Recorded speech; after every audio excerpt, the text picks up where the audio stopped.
За өнөөдөр саний улсын уран шалралт тэмцээн маань гэлээ. Тэгээд Монголын саний холбоо бас нэлээд одоо өргөн бүрэлдэхүүнтэй гэж тэмцээнээ бас зохион байгуулж байна. Сэтгэлээ уулзахгүй юу? За өнөөдөр өшүүрийн Монгол улсын аврах шалралт тэмцээн маань Хувсан аймгийн баруун дөрөн суманд маань амжилттай зохион байгуулагдаад явж байна. Тэгээ Монголын саний холбооноос бол 10 хүний бүрэлдэхүүнтэй шүүгчийн бүрэлдэхүүнтэй баг тамирчид ирж ажиллаж байна.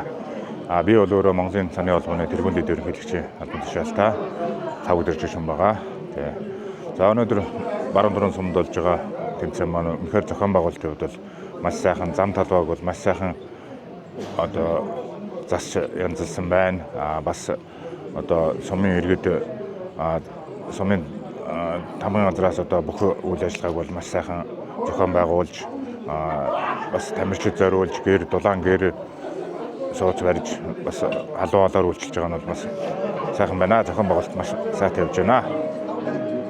За Монголын чамд санчид одоо өвлийн олимпиадад хэзээ явах вэ? За одоо өвлийн олимпиад бол манай тамирчид бол очиод 3 тамирчин маань бэлтгэлээ хийж байгаа.